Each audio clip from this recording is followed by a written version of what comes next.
We will continue to cater to students' needs throughout the academic year, even in primary, as they make their way towards the Barbados Secondary School Entrance Exam of 2025. We recognize that by increasing the frequency and the availability of appropriate testing for our students, and by continuing the diagnostic testing of students for hearing and sight, which we did over the last couple years, that this is an attempt for us to identify and to provide early intervention for these students.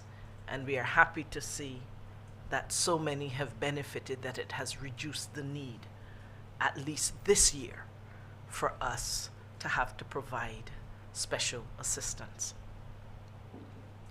In addition, we recognize that even after many of these students who received special assistance, as well as those who needed none and have done so well this year, even after they get to secondary school, they're going to need the teachers, the principals, to remain vigilant to ensure that they do not fall further behind.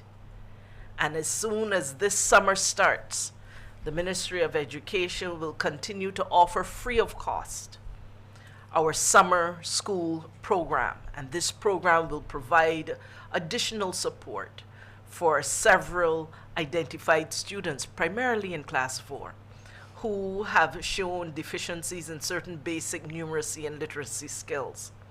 And additionally, during the next academic year, school leaders of the respective schools, that's the principals and the year heads and the heads of departments, will be expected to develop programs that will accelerate learning in all of the students in their schools and classes. And this effort, I must say, it builds on meetings which were held since last year, July, ahead of the 2023 start of the school year. Meetings held by the Chief Education Officer with principals of primary and secondary schools to discuss the consistent use of school improvement plans as part of their responsibility as the instructional leaders of the schools. And what that means is that, in keeping with the intention for education transformation, we want our principals to really double down on meeting regularly with their management teams to effectively plan instruction and to assess the skills and the competencies of their students, so that plans and programs can be designed with those students' needs in mind. It cannot just be a case of continuing and what a child gets from the regular programs, but it has to be that we are paying attention, that we are vigilant, and that we are being intentional in how we design instruction to suit their needs. For the gifted students who move at a faster pace than most other students, we granted permission this year in the Barbados Secondary School's entrance exam to 12 students who wrote the exam at an earlier age. And I have to say that all 12 of those students performed well. And so I wish to thank the principals and the teachers, the parents, the guardians, and even the non-teaching staff for working hand in hand with the officers of our Ministry of Education, Technological and Vocational Training to achieve the objective of creating a brighter future for our children. And now to the results. When compared to the past 2 years, there has been an increase in the number of students who were allocated to public secondary schools. Of the students who took the examination this year, 96.1% were allocated to public secondary schools, as compared to 95.4% in 2023. Mathematics scores ranged from 0 to 100 9 students scored 100 marks in 2024, and that is compared to 35 students in 2023 and 2 students in 2022. This year, 5 students scored 0 as compared to 4 last year. The national mean for mathematics was 54.62 as compared to 59.2 last year. And these statistics indicate that the statistics overall indicate that there was no significant difference in the performance of students between 2023 to 2024. Our ministry will continue to do analysis on what were the specific areas where the students had the greatest challenges, so that we can be targeted in how we seek to intervene and improve the quality of instruction and the way in which we address their particular needs in those isolated areas. So it's not just having the overall scores, but it is also understanding the specific areas within each exam that created the greatest challenges so that we can do the necessary work. In English, scores ranged again from 0 to 100, and this year, well, I should say from 0 to 98, because this year no student scored 100 marks in English as compared to 1 student last year. 1 student also scored 0 in English as compared to 2 students last year.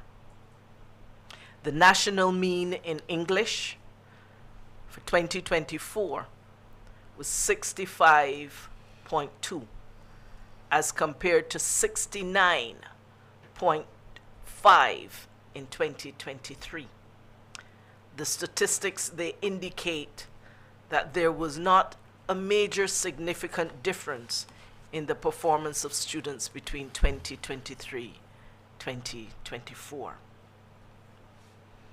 When it comes to individual performances, the top female student scored 99 in mathematics and 96 in English, with an overall converted score of 246.81 with an A in composition. And that female student is Ariana Bascom. Additionally, the top male student also scored 99 in mathematics and 96, just as the female, in English. So their scores were identical for both male and female top performers, bringing him to 246.81 with an A. And his name is Finn Graham. To both of these students, the top female and the top male student, I congratulate you, just as I congratulate also all those who made their best effort in the exam of this year.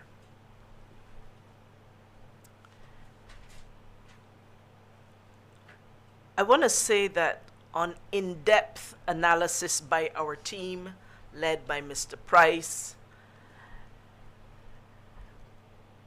the performance of students in mathematics and English, that performance demonstrates the important need for us to look at how we teach the basics and how children relate to what they are learning. And in seeking to transform our education system to one that is fair, to one that is inclusive, to one that is relevant and modern, we must consider how best to optimize the potential of each of our students. When we reviewed the performance of our children over the past 10 years, we remain concerned as a ministry, and we should be concerned as a nation, that we simply cannot continue to be satisfied with an average of 22% of our students scoring below 50% in the English examination, and an average of 46% of our students scoring below 50% in our mathematics examination. And that is when we do the analysis over the last 10 years. We are therefore, as a ministry, on a mission to develop standards that will enable every school to rise to become a good school in the teaching of mathematics, in the teaching of English, and of all the other core subjects as well as the additional subjects. Every school must rise to become a good school. And that means that our emphasis must be on standards. Not so much an exam, but on standards. So that when a child passes one level and moves on to the next, we know that that child has met the necessary standard to move on. We need to do so to ensure that we have enhanced the overall student learning and achievement across our national education system. And so we are proposing to have a national standards across our education system that will be transparent for all to see what are the standards each child needs to have achieved to pass each level on their journey through our education system. We must also ensure that we strengthen the standards and the practice for our teachers to improve the quality of instruction and to improve their professional development so that they can stay on the cutting edge of what it will take to move our children through this system. We need to enhance the overall physical infrastructure of the school because we know that not all schools have access to the same facilities. And even when they have access to facilities, not all facilities are maintained at a level that they ought to be. So that has to be at the forefront, not only the physical infrastructure, but the digital infrastructure of the school. In addition, we will have to strengthen and institutionalize profiles and the operational functioning of this ministry. This ministry, as it is currently structured and peopled,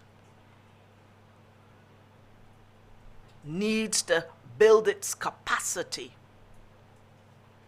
and its competencies in several areas to be able to administer and have oversight for a modern education system. And so the work that we have to do is not just at the school level, it has to be at the ministry level. And the capacity building is not just for institutions, it has to be for people, whether it's the teachers, the school leaders, the education officers, as well as the general administrators of education across our system. And we also need to strengthen our regulatory framework and the environment that governs the wider educational sector. And I say all that against the background of these results, because I think if we've listened to what the numbers are telling us, when we listen to what the teachers are telling us, when we listen to what the principals are telling us, we have to do things differently in order to ensure that every child has a fighting chance at a bright future within our system. And I want to share with you that work has already begun in these areas. For example, we have already begun the implementation of the transformation in curriculum. coding and robotics, the civics curriculum, and there's been a pilot for digital literacy. Additionally, curriculum review in subjects such as mathematics and English and science and civics at the primary level, that is scheduled to commence in August of this year.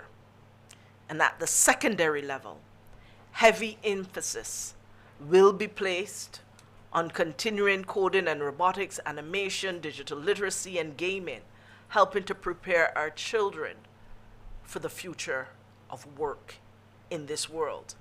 But we recognize it's not just about the academic subjects. There is need for our children to acquire better understanding and knowledge. Attitudes must be improved. Skills must be improved. And their ability to get along with each other at the social and emotional level and the interpersonal relationship level. All of these must be part of what we do. So it's not just about what you will learn in the books, but it is also how you will be able to govern yourself within a school environment so that all can benefit from what is there. Also in September this year, we established a School of Excellence in Early Childhood Care and Development. And this school will become the hub for best practices in pre-primary education and will provide a cutting-edge environment where students can play and they can learn and they can grow at that early stage between age 3 to 5. The findings and examples that have come from this School of Excellence so far, as we have studied, we've observed, and we've been documenting, the findings will certainly help us to ensure that our children across the island are better prepared for primary education because we have built a more solid foundation earlier in their educational journey. We have continued to work with Urdeston Teachers Training College for the delivery of continuous professional development for our teachers and our educational leaders. You would have heard that as recently we have built partnerships with Columbia University and other universities and partners locally, regionally, and internationally to make sure that we build the capacity of Urdeston Teachers Training College to be able to deliver more at better quality without necessarily having to develop all the capacities themselves, but where they can partner with others to augment their capacity to deliver to all. The infrastructure of schools, you would have heard us and you would have seen in the public that we asked the architects of Barbados to help us to reimagine what schools would look like at the primary, the secondary, the special needs, and at the nursery level. And we asked them to send those concepts in based on particular briefs for what we want for a 21st century school. I am happy to tell you that the competition has closed, the evaluation has closed, and we expect within the next couple of weeks to announce the winners and to show those images to Barbados so that we know that going forward, these are some of the models on which we will seek to improve the infrastructure of our schools in Barbados. There is so much more that we can share about what else has been going on at this ministry. Many have said we have been quiet about what is happening with transformation. There is one last piece of the puzzle that we are working on fine-tuning, and we expect that once that is fine-tuned and government passes, that we'll be able to come back to you with some very encouraging and some very innovative and exciting ways in which we want to transform this system with all partners on deck. And so I close asking that you will continue to work with us to help to build a bright future for every child. No doubt you may have specific questions with regards to either the examinations or other things, and we invite you at this stage to pose your questions. To my right is the Chief Education Officer, Dr. Ramona Archer Bradshaw. To my left is the acting Deputy Chief Education Officer, Mr. Price, who really and truly has his hands in the middle of all things exams. So he really is the man on the spot for the questions. And then to my far right is Ms. Wendy Odell, who is our permanent secretary here in the ministry. Thank you very much for your attention.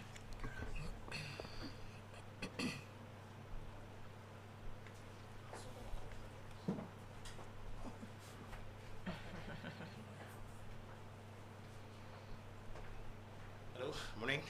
I'm Carlos Atwell from the Nation newspaper. I'm hoping if you can give an update with the schools that had some issues recently. St. Giles, I think there's one with mosquitoes as well. St. Giles Secondary, and I mean, there's another school as well. Where's Hall? Thank you for that question, Mr. Atwell. Quite recently, we have received information about those schools with regard to the issues being experienced by staff and in some cases principals at those schools. Let us first deal with St. Giles Primary School.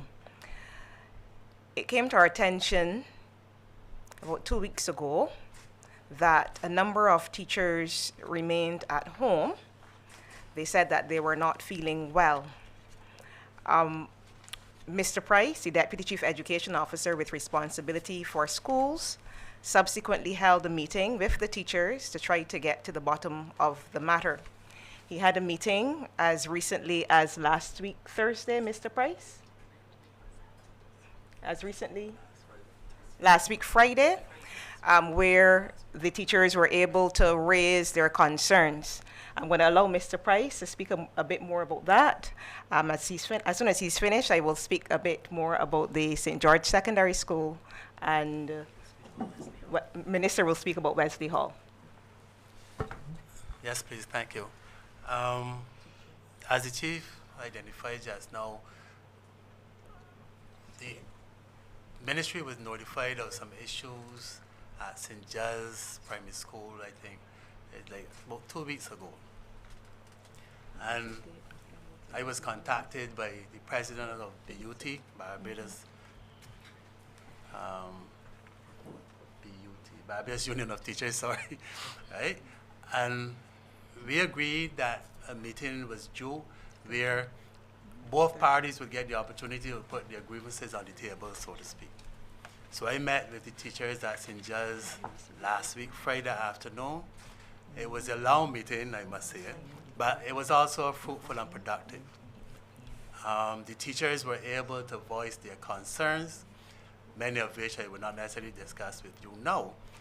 But I must say also that we have made arrangement, we now in terms of the Principals Association, the Teachers Union, and the Ministry of Education, that we will convene a meeting with the principal, because at that meeting on Friday, the principal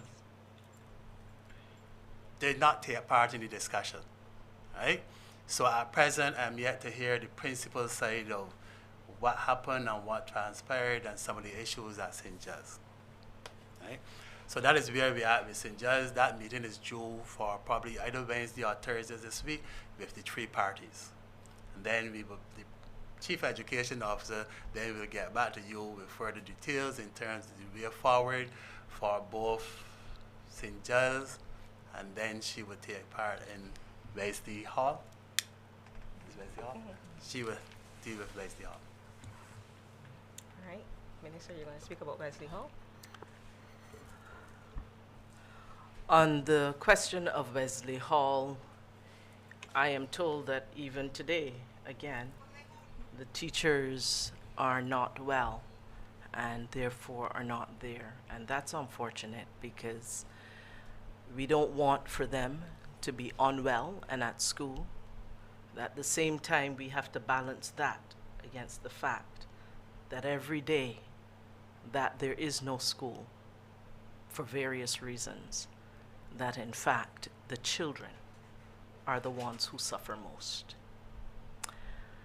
I want to say that last week, Monday, for example, which I believe is the earliest incident to which you were referring, sir. And thanks for shaking your head to in acknowledgement. I want to say to you that on the 13th of June, which was the Thursday, our permanent secretary met with members of the unions. I believe they were all unions, or the significant, all major unions who BUT separately. and BUT separately as well. At that meeting on Thursday, June 13th, a number of issues were raised. On June the 14th, which was the day after that meeting, at 9:28 p.m., at 9:28 in the night, a letter then came from the said Barbados Union of Teachers that indicated matters that were not raised within the last 24, 48 hours when the PS had the meeting on Thursday. The letter came from the principal, I should say, of the Wesley Hall Primary School. So there's a meeting on the 13th. Certain matters are raised and action items were developed for them. The next day, in the night, at 9:28, a letter comes into the PS indicating issues that were not raised before. And by Monday morning, teachers were feeling ill and were not able to come to school. It is reasonable, where matters are raised, that we give those who have to follow up adequate time to be able to respond appropriately. And it is unfortunate that the report that finally came to our permanent secretary at 9:28 on June the 14th, from our information, that's the information passed to me, that report had been sent by the safety committee to the principal since March. And all the specific items were not raised with the PS in the June 13th meeting, the day before the letter came. And so when we look at this kind of timeline and we look at the issues raised, it really should cause us to wonder. And in the morning of June, I believe the 17th, when teachers were ill, and the acting deputy chief education officer, Mr. Price, contacted the principal and the union, they all indicated that they had no idea what was going on. They were not aware.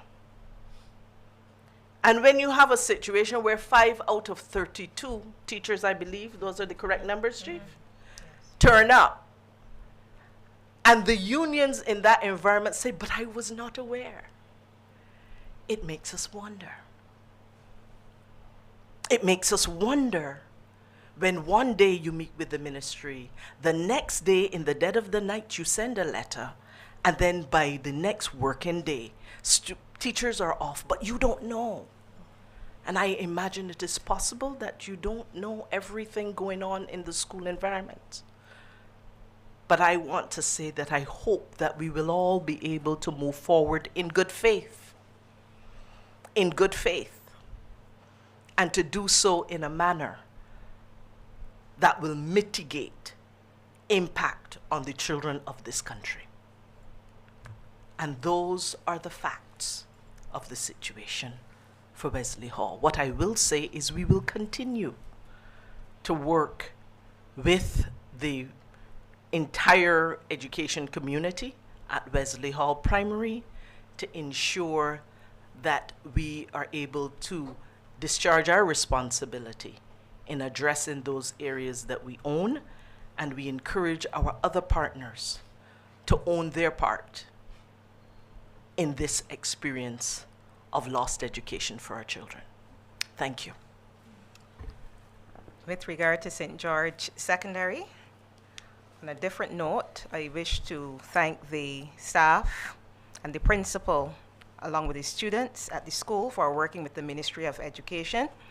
On Wednesday last week, I was made aware of the worsening mosquito situation. The principal and the board of management had done all that was possible to ensure that the environment of the school was clean. However, the mosquito situation got much worse, and a request was made to have the school closed because it was affecting the students and the staff. And because the Ministry of Education wants to make sure that our teachers, non-teaching staff, and students are in an environment that is safe and secure, the decision was made to close the school until further notice. In the meantime, investigations were done by the Ministry of Health and Wellness and the Ministry of Housing, and it was discovered that there were 2 large sewage tanks in the constant housing area. And those 2 large tanks malfunctioned, and there was stagnant water where the mosquitoes were reproducing at a very rapid rate. The Ministry of Education will continue to collaborate with the Ministry of Health and the Ministry of Housing to determine when it will be safe for our students and staff to return. Good morning, panel. The name is Ryan Jolts from Barbados today. Just 2 things. The schools for the top students, Ariana and Finn, you didn't mention which schools they attend currently. Just wanted to know if you had that information that you could share with us. But Minister, I'm going back to when we did the tour. I think it was Lawrence T. Gay, when they had their set of issues in terms of the plant and whatnot. I remember that you had called for a more harmonious working relationship between the unions and the ministry. For the layman, based on what you're saying, that is not happening. I guess the question many people would want to know is what can be done about that, because if we're looking to do everything we can in the interest of our children, somebody's got to give somewhere. Your thoughts? Thank you so much. You are so astute in your thoughts.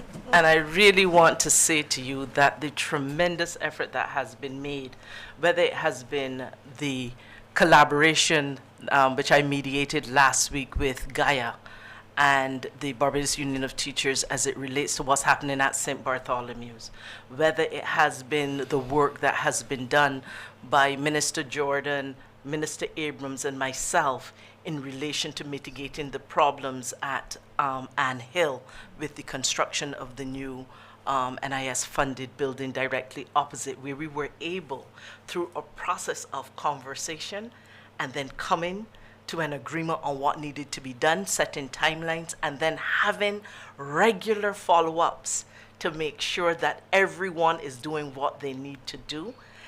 I think that we have started out in a good way in that area. And so what I see us needing to do is to have that ongoing conversation and not just waiting for crises to happen, but being able to be proactive. That's one thing. I think additionally from the ministry is what the permanent secretary has now started to do. The permanent secretary joined us just over about a year ago. And she has been catching up with what is happening in the ministry. She has now instituted, under my instruction, a quarterly meeting with unions, with there being no limit on what other meetings might need to happen in between. So the quarterly meetings are the stand-in meetings. But in the event that there needs to be something else worked out in between, the permanent secretary has made herself accessible. And so I think part of it is making sure that the ministry is more accessible to the unions and making sure that we put some protocols in place as to how we can best work with each other. And we have some success stories on which we can build. I think the ministry needs also to ensure that when complaints come into it through various means, because sometimes the concerns will be raised through our educational technical management unit, which does repairs for schools. Sometimes it comes in through an education officer. Sometimes it's called in various places. What people have to understand is the first stop needs to be the Deputy Chief Education Officer with responsibility for schools must have clear information so that he, in this case, or she, can then make sure that the necessary arms across government are across, and as you say, government, because remember, in some situations, like the St. George situation, the Ministry of Health had to get involved. In other situations, the environmental department or the Ministry of the Environment may have to get involved. Once that report gets to the correct level, then we are best able, and we as a senior management team have had this discussion, that there needs to be an effective and timely response to those complaints. When those things have been brought to our attention in the appropriate way, we have certainly been able to respond. So while the ministry must do its own part in terms of access, information sharing, and timely response, and making sure that we have the right interventions at the right time, the partners also must own their part of making sure that this relationship goes well. And we at the ministry choose to believe that all of our partners want to act in good faith. We choose to believe that. And so when we see those examples that could make us wonder about good faith interaction, then we need to continue that dialogue. And I think, let us not pretend, sir, that the Ministry of Education has always had a perfect relationship with the unions. This is before me, this is before many of us here at this table. And we have to be realistic. Relations that were not good for a number of years will not suddenly become good in one day, but you can see the ministry actively seeking to do our part to make sure that we advance relationships in a way that makes sense. We value our relationship with our entire school community, including our unions, our teachers, our principals, as well as our non-teaching auxiliary staff and others. And so we are actively seeking to find ways to build bridges. The permanent secretary, Wendy Oldell, is of that mind. The chief education officer is of that mind. The minister, of course, is of that mind and has actively been involved in seeking to resolve some of these issues even from behind the scenes. And so, sir, it's a combination of all parties involved must engage with good faith and be prepared to hold each other's hands, if not for their own good, has to be fundamentally for the betterment of the children of this country.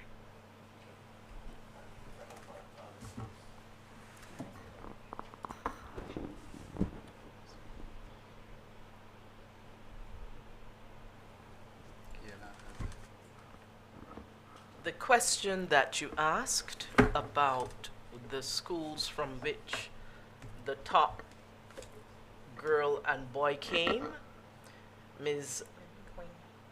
Ariana Bascom, she is at Providence, and Mr. Finn Grain is from St. Winifred's.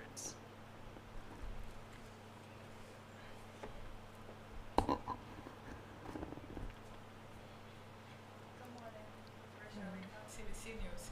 I don't want to belabor the point on the schools, but just for clarification, the teachers at St. Giles are back out today. As far as Go as far ahead. as I'm aware. As far as we're aware, As far as yes. we are aware, yes. Okay, St. George Secondary, I am assuming that they are working online until the issues are resolved. Yes, some teachers will be having classes online, but you must be aware that examinations are finished. So many of our teachers are at this time entering marks into the report, putting comments and so on. But where necessary, classes will be held online. And at Wesley Hall, can we also get an update on the remedial work that was supposed to take place over the weekend? If that has been resolved, and given that the teachers are not at school today, if, like was done in the past, where the other teachers come and step in to ensure that the children are taken care of, or is it a matter of parents and guardians are collecting their young charges?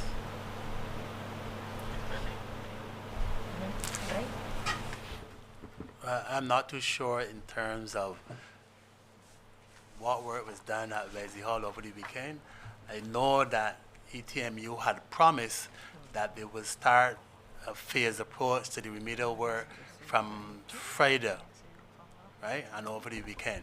But I have not heard from that department in terms of whether or not any work has started, right? So I'm not too sure of the status right now. Okay, but what we will do is immediately after this meeting, we will have an update in terms of what was done over the weekend, and we would provide that information. No problem. Going back a little bit, coming away from the schools a little bit, but going back to what you were talking about, enhancing the education system and what's not.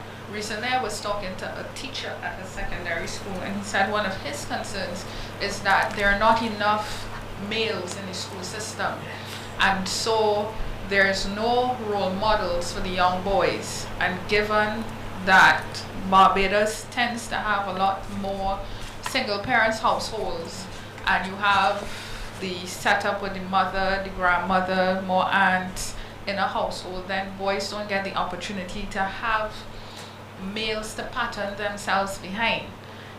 Based on everything that the minister said, then is this a call for more men to get into the teaching profession so that, you know, we could have the balance across the school system? Because even last week, I believe it was, Mr. Sargent made a similar comment, and realistically speaking, it is a cause for concern.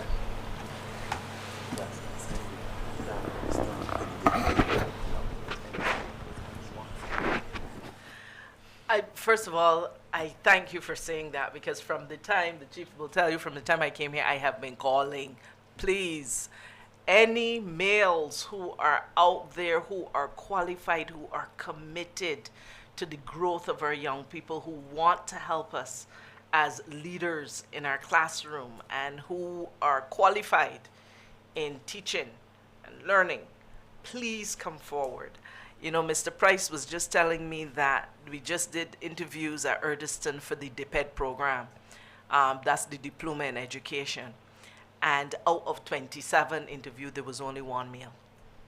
And this is not different from what it has been traditionally. I'm also told by the education officers here that we have often had lesser males within the school system as teachers than we would like, and even as guidance counselors as well. And so this is certainly a call to all of those male teachers who really are committed to the growth and development of young people and who are competent and qualified to please come forward and let us see how best we can integrate more males in our system so that we are also able to provide the level of support that some males need from within our system, male students in particular. And I am hoping that you would have seen the concerns about the days being dubbed Gender Day at Dighton Griffith Secondary.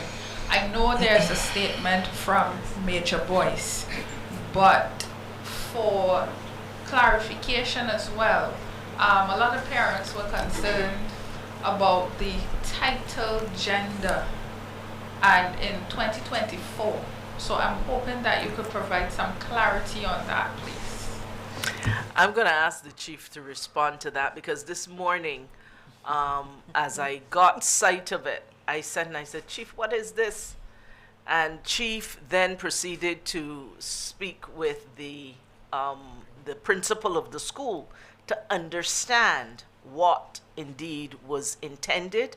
And the chief was able to get a response which she shared with me. And rather than pass it on secondhand, I'm going to ask her to speak to it because she did get to the bottom of what that is. Thank you for the question. Yes, Minister is correct. I did speak with the principal concerning that matter, and he indicated to me that the Gender Day is an extension of gender prayers. Usually in secondary schools, we have gender prayers where all of the boys will come together and have prayers, and all of the girls will come together and have prayers also.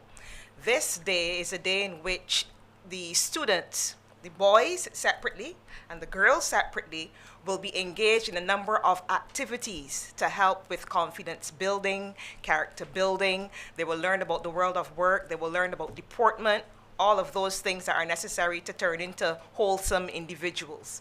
So I saw the messages on social media and the concerns being raised by this thing called Gender Day, but I just want to allay the fears of the public. Gender just means, you're having all boys together, doing activities together, and all girls together, doing activities together. So please understand that. And finally from me, I know we're supposed to be reforming the education system and going to schools of excellence. One of the concerns from parents, at least what we've been hearing on the ground, is when will this happen?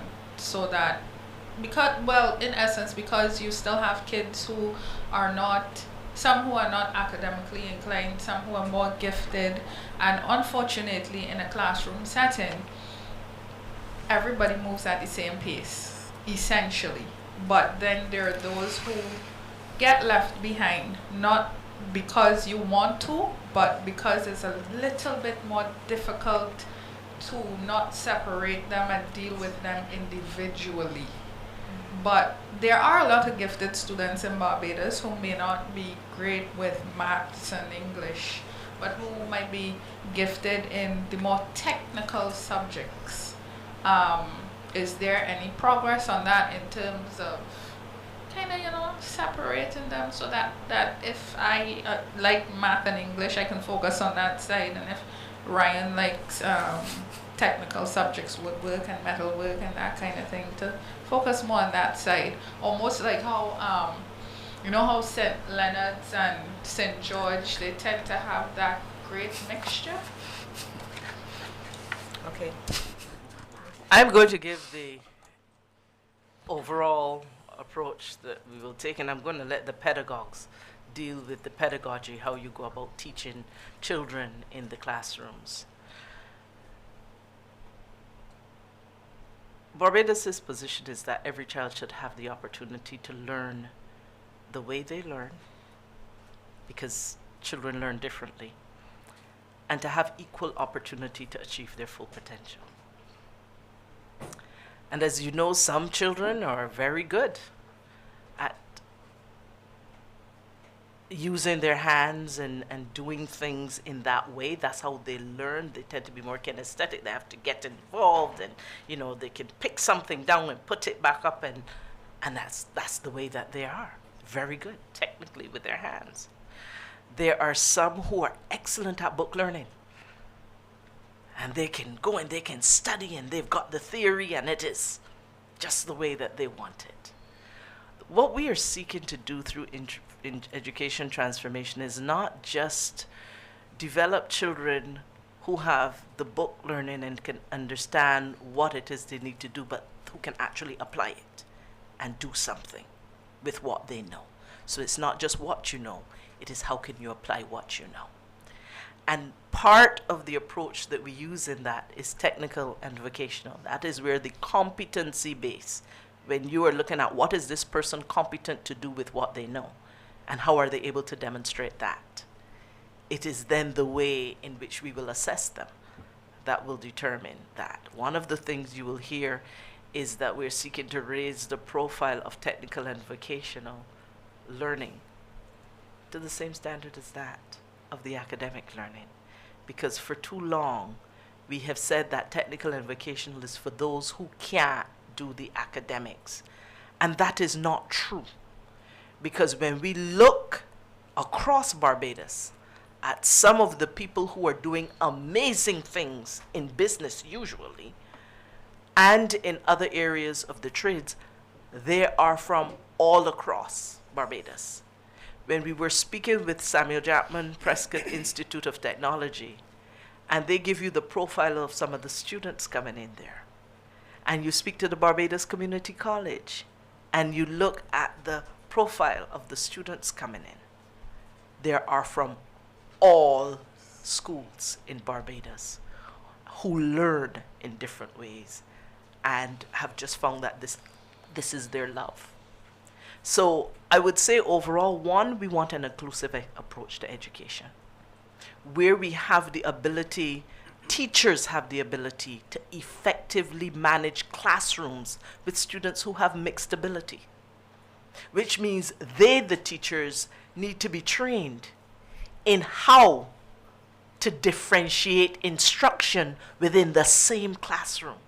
And there are effective techniques that are being used around the world successfully that takes us away from, and I'm going to say it, from putting those children over there, because in Bajan terms, which is not quite true, they're dunksy. That's not the truth. That's not the truth. It is that children learn differently, and we have to understand how they learn and be able to tailor our instruction to be able to reach them more effectively. Every single child can learn. We just need to learn and help our teachers understand how do you reach every single child in your classroom. And so the policy that we're pursuing is one of mixed ability classrooms with differentiated learning to the extent possible, making sure that teachers are properly trained to identify the specific needs of students, and whether they're gifted or they need remediation or they're challenged, they're then able to design plans and programs that will allow that child to excel.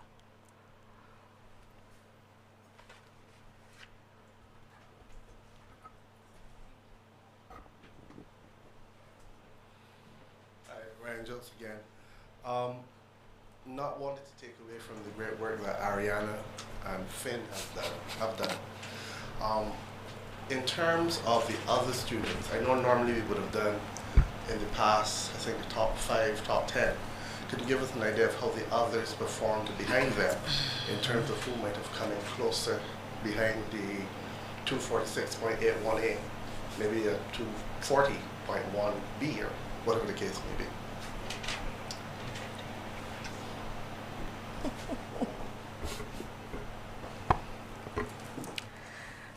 All right, I will answer your question.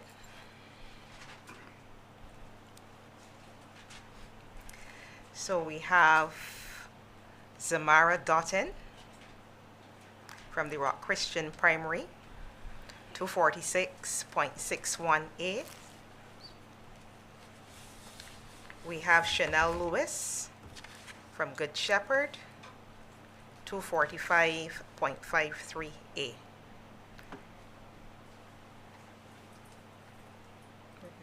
Will that do? In terms of the voice, In terms of the boys, we have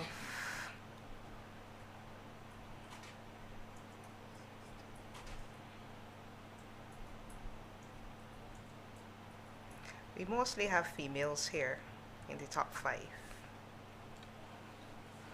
All right. There is a Jayesh Whitehead from Bridgetown Seventh-day Adventist, and he scored 244.59A.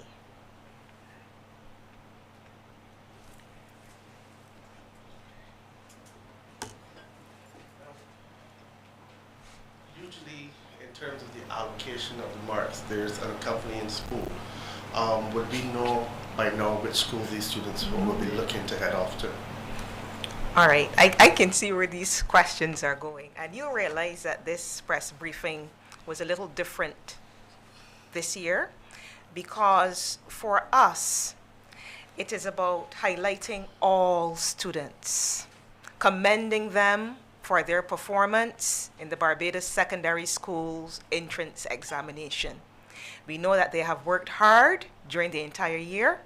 We wanted to highlight the fact also that the Ministry of Education is committed to providing an environment at every school that will conduce to their learning and development.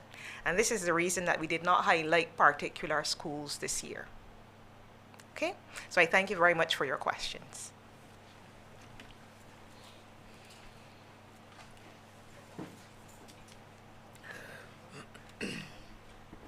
I will thank you very much for your time. Thank you so much for your questions as well. And we wish you a very good day. I must say, though, I'm going to ask the chief to look and let the parents know where the fact that the marks will be coming out today and where they can go to get what. Yes. Parents, please know that results will be made available at all schools today, and preparations are being made to email the results directly to the student. Schools will also contact the parents about the collection arrangements. Kindly note that all requests for script review must be submitted online to gprice@mes.gov.bb no later than Friday, the 28th of June. You know that provision is made for a parent to request a transfer. Please be aware that this is not on a first-come, first-served basis, and that your request may or may not be granted. All requests must be made online at mes.gov.bb, and the link will be opened tomorrow, Tuesday, the 25th of June, and close on Friday, the 28th of June, 2024. Thank you. That's it. Have yourself a great day.